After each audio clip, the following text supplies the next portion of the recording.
2022 with NAI 500. And right now we are having Elmer with us. So Elmer, do I have your name right? Yeah, you do. Oh, thank you. So how are you doing, sir, today? I'm doing well. It's nice to be back to the PDAC after a 2-year hiatus. That's right. So can you briefly introduce your company to us? Yes, I'd be happy to. Well, the company name is Copper Fox Metals. We're listed on the Venture Exchange in Canada and the OTCQX market in the United States. We're North American focused, copper only, and we have 2 advanced stage projects, one in Canada, one in the United States, and 1 exploration project in Canada and 2 exploration stage projects in the US. We have a very balanced portfolio of projects, and right now we're advancing all the projects simultaneously. Good. So what are the updates of your Van Dyke program? Well, we just got the final recommendations from our contractors in at the end of last week, and I'm anticipating we'll be probably making an announcement on the plans going forward in 2022, probably within a couple of weeks. Wonderful. So your company holds a diversified portfolio of the copper asset that conducts projects at various stages. Which project do you think is most potential? Well, they all have potential. For example, at Schaft Creek, we just did a preliminary economic assessment in 2021, and the outcome of that was that it substantially increased the value of the project. But the key was we only used 60% of the resources that was in the deposit in the first 21 years. So clearly, that gives you another 40% of the resource for optionality to expand your project, and we still don't know how big the Schaft Creek deposit is. Last year, we got some really good, interesting results because the drilling we did do very limited. We found some very near surface zones of higher grade copper gold mineralization. And if I look at Van Dyke in the United States, which is our other advanced stage project, we have the same scenario. The deposit is open to the southwest. We know it is. The prospective trend there could be as much as 1.5 kilometers long, and that could add, that could easily maybe take the resource north of 2 billion pounds, but you need to prove that with drilling. Now, if I go at Eagle Head project, which is the one we're focusing on in Canada over the summer, it's 120 drill holes in it. And if we're successful in our plan for 2022, then we could be in a position to move that project to a resource statement toward the end of 2022, early 2023. And Mineral Mountain and Sombrero Butte, the results we did for 2022 so far have been extremely encouraging, and I feel by the end of 2022, those projects will be at their drill-ready stage, and based on all the criteria we see, I think they have pretty good potential for making what they call an exploration discovery. So, yeah, they all have excellent potential to increase the size of them, and they all are extremely prospective. That's really exciting. What do you think about the outlook of the copper price? I think the copper price will stay pretty much where it's at right now because they're forecasting for 2022 and 2023 a balanced market with supply demand, maybe a little surplus, maybe a little deficit. But past 2024, that projected forward deficit is going to start increasing, and for a number of reasons. If you look at historical low investment in the copper space, there are some projects coming online, no doubt about it, they will add. But if you just look at a 2.5% year-over-year increase in copper consumption, and that's without any of the green environment issues associated with it, you need 500 to 600,000 tons of new copper, and that's with none initiatives. That's essentially like 2 Cobre Panamas or 2 QB2s to come online each year. Well, we don't have them.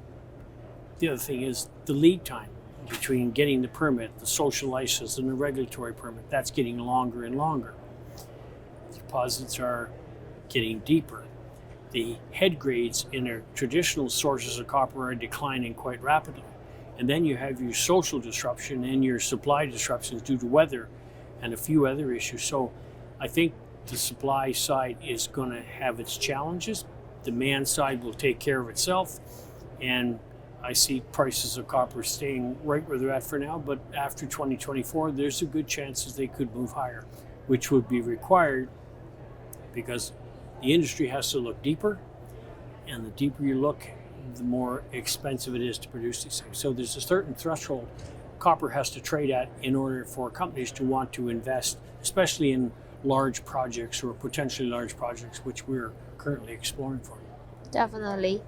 Yeah, so could you share with us who are the major shareholders of your company, and do you have the need to raise capital in the near future? Well, our major shareholder is Mr. Ernesto Echeverria. He's a Mexican national. And Ernesto and the rest of the big shareholders that I'm aware of are the insiders and the board members, because collectively we own 57, 58% of the shares. But when we all got involved in 2009, Copper Fox was pretty close to being bankrupt.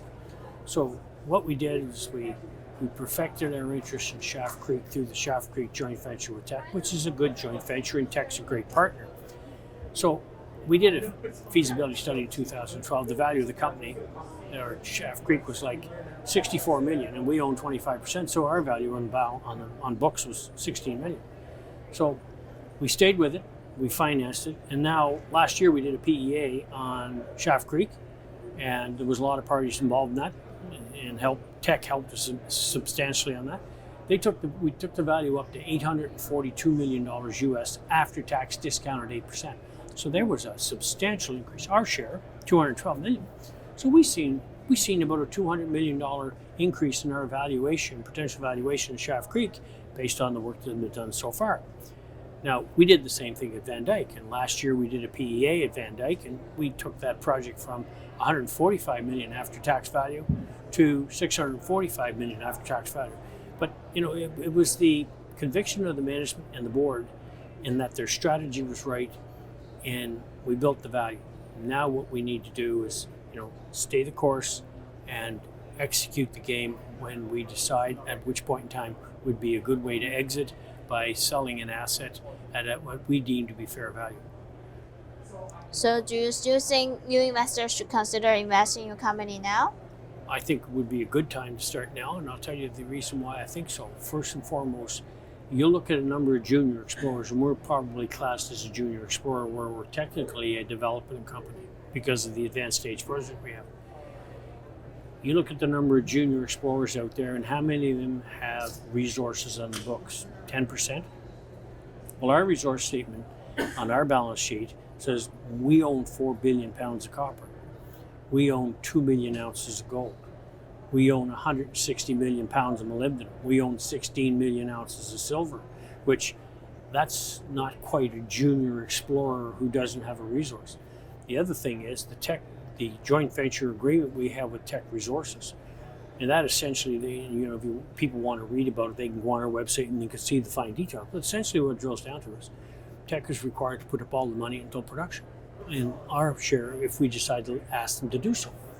So that's another thing. And then if you look at the balanced portfolio of projects we have, we've got 2 advanced stage projects.